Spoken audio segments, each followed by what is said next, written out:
Hello friends, welcome to SSC coaching centre. दोस्तों, आप सभी लोग यूपी पुलिस एग्जाम के लिए बहुत मेहनत कर रहे हैं। आज 23 तारीख है, बच्चों का एग्जाम है आज। और एग्जाम से पहले जितने बच्चों तक ये वीडियो हो सके भेज देना, क्योंकि एक्सेप्टेड क्वेश्चन है, यूपी पुलिस एग्जाम में पूछे जा सकते हैं। तो स्टार्ट करेंगे। पहला क्वेश्चन, यदि 20 + 15 = 24 और 64 + 13 = 42, तो 11 + 28 बराबर क्या होगा? देखिएगा, मैं बिल्कुल भी ज्यादा समय नहीं लूंगा क्योंकि एग्जाम बहुत नजदीक है। तो देखिए, आपका 20 + 15 से 24 कैसे बन सकता है? हम इनको देखिए अलग अलग काउंट करेंगे। जैसे मेरे पास 2 है और ये 0 है, तो 2 + 0 कर लूंगा, ठीक है। फिर ये बीच में प्लस का साइन। अब ये 1 है और ये 5 है, दोनों को आपस में प्लस कर लूंगा। तो 2 और 0 को जोड़ूंगा, 2 ही रहेगा। 2 में 1 जोड़ूंगा, 3, 3 और 5 8 हो जाएगा। सभी का योग हो गया 8। अब मुझे बनाना है 24। तो अगर मैं 8 का मल्टीप्लाई 3 से कर दूंगा तो 24 बन जाएगा। बिल्कुल सही है। बिल्कुल उसी तरीके से मैं आगे भी लॉजिक लगाऊं। देखिएगा, मेरे पास 6 है और 4 है, दोनों को जोड़ूंगा, प्लस 1 और 3, इन दोनों को भी जोड़ूंगा। 6 4 10, 11, 11 और 3 14। देखिए, सबको जोड़ने के बाद मैंने यहाँ पे 3 से मल्टीप्लाई किया था, तो यहाँ भी मैं 3 से ही मल्टीप्लाई कर दूंगा। तो 14 त्रिक का 42। देखो, मुझे 42 मिल गया। सेम लॉजिक आगे लगा देना है। 1 और 1 को जोड़ूंगा, 1 + 1 + 2 + 8 करूंगा, ठीक है। 1 और 1 2, 2 और 2 4, 4 और 8 12। सभी में देखो 3 से मल्टीप्लाई कर रहे हैं, तो यहां भी हम 3 से मल्टीप्लाई करेंगे। 12 त्रिक का 36 हो जाएगा। देखो किस ऑप्शन में है? 36 डी ऑप्शन में। बिल्कुल ज्यादा समय नहीं लूंगा। आप देखते हैं अगला सवाल। अगला सवाल है, उस सेट का चयन करें जिसमें संख्याएं उसी तरह से संबंधित हैं जैसे कि निम्नलिखित सेट की संख्या हैं। एक सेट हमको दिया गया है। इस सेट में क्या लॉजिक लग रहा है? ये संख्या कैसे संबंधित है आपस में? बिल्कुल उसी तरीके से इन ऑप्शन में से भी कोई एक संख्या संबंधित होगी। तो जो दिया गया सेट है, पहले हम इसमें देख लेते हैं क्या लॉजिक है। देखिएगा दोस्तों, 11 35 107। अगर मैं 11 से 35 बनाऊं तो मुझे 11 का मल्टीप्लाई 3 से करना पड़ेगा, 33 हो जाएगा। और उसमें 2 जोड़ेंगे तो 35 हो जाएगा। अब आगे भी मैं वही लॉजिक लगाऊं, 35 का मल्टीप्लाई 3 से करूंगा तो 105 हो जाएगा। और 105 में 2 जोड़ूंगा तो 107 हो जाएगा। अब ये नियम आगे फॉलो कैसे हो रहा है? अगर मैं 9 का मल्टीप्लाई 3 से करूंगा 27 हो जाएगा। 27 में 3 जोड़ूंगा तो 30। फिर 30 का मल्टीप्लाई 3 से करूंगा, क्योंकि जब यहां दोनों में मल्टीप्लाई 3 3 हो रहा है ना, तो यहां भी 3 3 होना चाहिए, तो ये नहीं हो पा रहा। 4 14 44। देखो, 4 का मल्टीप्लाई 3 से करूंगा 12, 2 जोड़ दूंगा 14। 14 का मल्टीप्लाई 3 से करूंगा 42, 2 जोड़ दूंगा 44। यही सही जवाब है। सवाल खत्म हो जाएगा यहीं पे। सभी को क्लियर हो गया ना? जो लॉजिक हमें दिया गया, जो सेट हमें दिया गया, हमें उसी में तो देखना है क्या लॉजिक लग रहा है। उसी लॉजिक से हमने संख्या फाइंड कर ली। अब देखेंगे अगला सवाल। अगला प्रश्न है, देखिए 10 से 50 कैसे बना? उसी तरीके से 12 से ये क्वेश्चन मार्क वाली संख्या बना लोगे। तो 10 से 50 पहले बनाइए। अगर इसको नहीं बना सके तो फिर ये भी नहीं बनेगा। 10 से 50 बनाने के लिए आसान तरीका क्या है? आप सोचेंगे कि 10 का मल्टीप्लाई हम 5 से कर दें, 50 बन जाएगा। और 12 का मल्टीप्लाई फिर भी 5 से करेंगे तो नहीं बनेगा। 12 पंजे 60 होता है, जो कि ऑप्शन में नहीं है। कोई दूसरा तरीका सोचिए। दूसरा तरीका क्या है? अगर आप इस 10 का मल्टीप्लाई अगर आप 10 का मल्टीप्लाई 3 से करते हैं तो 30 हो जाएगा। और 50 बनाने के लिए आप 20 जोड़ोगे।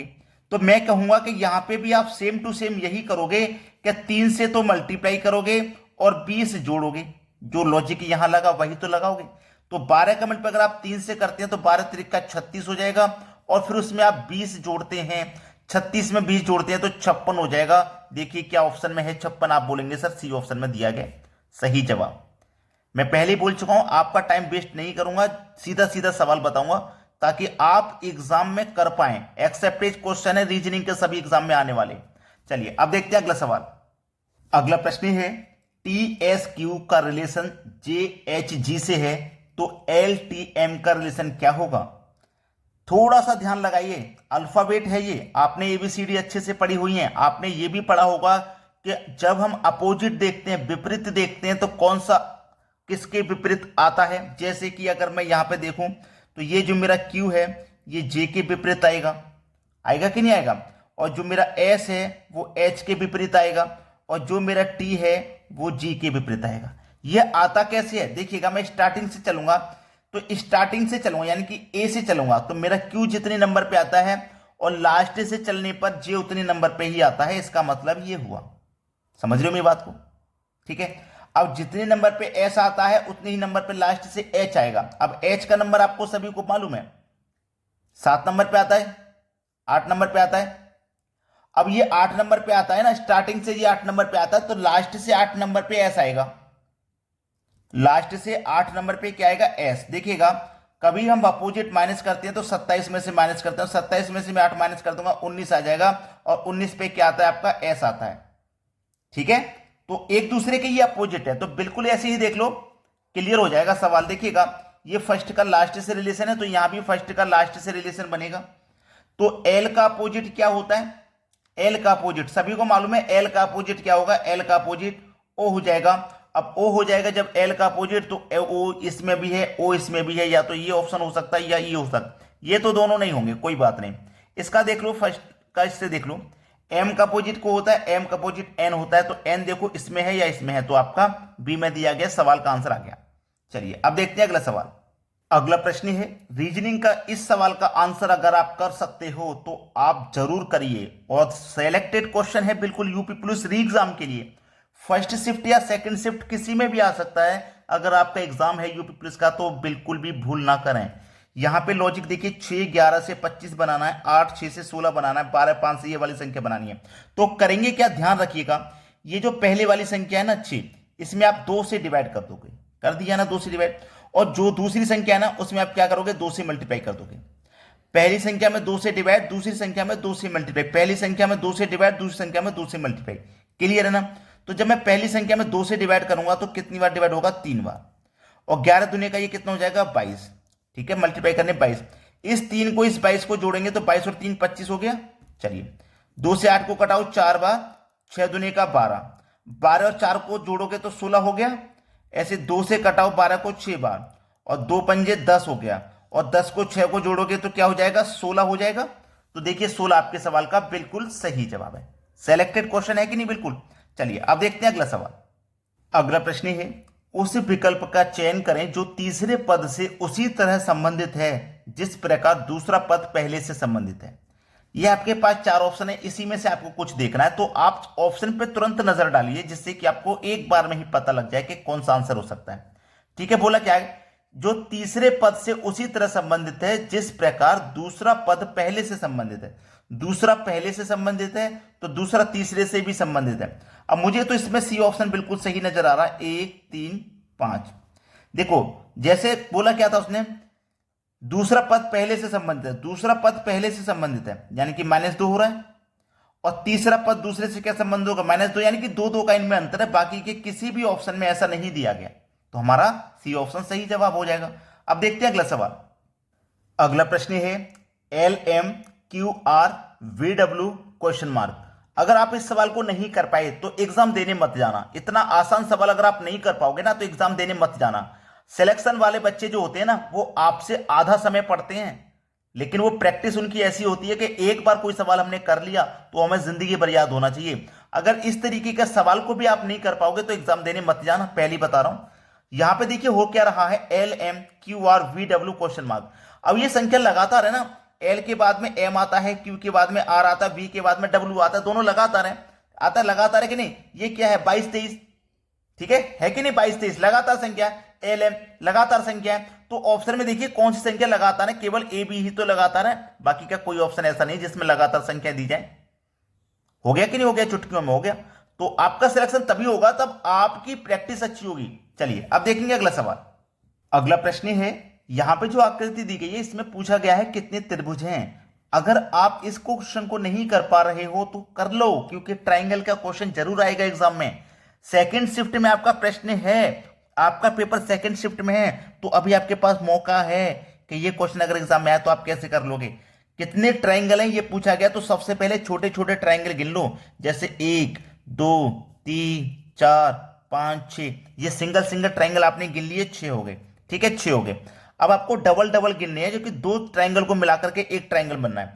देखो 2 ट्राइंगल को मिला के एक ट्राइंगल ये बन गया, ऐसे ही एक इधर बन गया, 2 बन गए, ऐसे ही एक इधर बनेगा और इधर ही बनेगा, 4 हो गए।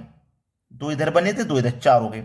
अब कितने बन रहे हैं? देखो एक बड़ा वाला ये बनेगा, 1 हो गया ये, और ऐसे ही एक ये बनेगा, 2 हो गए। तो 2 ट्राइंगल से बनने तो टोटल कितने हो गए? 6 4 10 2 12, यानी कि 12 ट्राइंगल इस आकृति में बन रहे हैं। ये आपका आंसर हो गया। अब देखते हैं अगला सवाल। अगला प्रश्न है, नीचे दी गई आकृति का अध्ययन करें और उस क्षेत्र की पहचान करें जो लड़कियों की कार्यरत हैं लेकिन अविवाहित का प्रतिनिधित्व करता है। जो लड़कियां कार्यरत हैं लेकिन अविवाहित का प्रतिनिधित्व करता है, और ये आपके पास डायग्राम दे दिया और आपको कुछ नंबर दे दिए डायग्राम में। ये लड़की वाला डायग्राम है, ये वाला, ये कार्यरत वाला डायग्राम है और ये विवाहित का डायग्राम है। ठीक है, अब यहां पे एक बात समझ लेना, थोड़ा सा दिमाग का उपयोग करना और सेकंडों में आंसर आ जाएगा। उसने पूछा है अविवाहित का प्रतिनिधित्व करता, अविवाहित जो हैं उनके बारे में पूछा है। अब जब अविवाहित के बारे में पूछा गया है तो विवाहित वाला तो कोई काम का नहीं है आपका। तो ये जो विवाहित वाला है डायग्राम है जिसमें ये अंक आ रहे हैं विवाहित वाले में 7, 4, 5, 6, ये विवाहित में ही तो आ रहे हैं, विवाहित वाले सर्कल में। ये आपके किसी काम के नहीं है क्योंकि उसने अविवाहित पूछा है। तो 4, 5, 6, 7 किसी काम के नहीं है। ये 4, 5, 6 और 7 इसमें नहीं है, तो ये अंक किसी काम के नहीं है। अब दूसरा बचा कार्यरत और लड़की। तो हमसे क्या पूछा था, लड़की के बारे में ही तो पूछा गया था। अब लड़की के बारे में जब हमसे पूछा गया है तो लड़की के डायग्राम में क्या आ रहा है, आप ऐसे करके देखिएगा, ऐसे करके 1 और ये 2 और ऐसे करके देखिएगा ये 3। तो हमसे जो पूछा गया था हम उस बात को बताएंगे। जो लड़कियां कार्यरत हैं, जो लड़कियां कार्यरत हैं, तो ये जो 1 है ये कार्यरत नहीं है क्योंकि कार्यरत वाला डायग्राम तो ये है। ठीक है, तो हमारे पास 2 अंक ऐसा है जो लड़की के डायग्राम में भी आ रहा है और कार्यरत भी है, तो हमारा आंसर 2 हो जाएगा। सवाल खत्म। समझने की बात है, बस कुछ नहीं है ऐसे सवालों में, थोड़ा सा दिमाग का प्रयोग करना, समझना है। अविवाहित के बारे में पूछा तो विवाहित वाला कोई काम का नहीं। लड़की कार्यरत पूछा है तो ये 1 है, ये तो कार्यरत नहीं है, लेकिन ये 2 है, ये लड़की भी है, लड़की वाले डायग्राम में आ रहा है देखो, और ये कार्यरत वाले डायग्राम में भी आ रहा है, तो ये 2 लड़कियां कार्यरत हैं। ये आपका आंसर हो गया। समझ में आ गई बात। चलिए अब देखते हैं अगला सवाल। अगला प्रश्न है, ये प्रश्न की मैं बात करूं तो ये नंबर सीरीज का प्रश्न है और बड़ा ही खतरनाक सा सवाल आपको लग रहा होगा कि भाई कैसे लॉजिक है, क्या लॉजिक है, हमें नहीं पता। सीरीज बढ़ते हुए क्रम में है तो हम देख सकते हैं कि यहां पे कितने का अंतर है। आप देखोगे 13 का अंतर है, आगे आप जब चेक करोगे तो 14 का अंतर है, आगे जब आप चेक करोगे तो 15 का अंतर है, आगे जब आप चेक करोगे 16 का अंतर है, मतलब यहां पे 17 का अंतर आएगा। यानी कि 31 में 13 जोड़ो 44 हुआ, 44 में 14 जोड़ा 58 हुआ, 15 जोड़ा 73 हुआ, 16 जोड़ा 89 हुआ, 17 जोड़ेंगे तो कितना हो जाएगा, 89 में 17 जोड़ दो तो ये हो जाएगा आपका 106। यानी कि बी ऑप्शन सही जवाब है। वीडियो को बिना लाइक किए मत जाना और बिना शेयर किए मत जाना। शेयर करना जरूरी है, बच्चे एग्जाम देने जा रहे हैं उन तक वीडियो को जरूर पहुंचाइए। यूपी पुलिस के लिए सिलेक्टेड क्वेश्चन है और जब तक यूपी पुलिस का एग्जाम चलेगा मैं आपको ऐसे ही मैथ्स रीजनिंग के सिलेक्टेड क्वेश्चन लेकर के आऊंगा। ठीक है दोस्तों, धन्यवाद।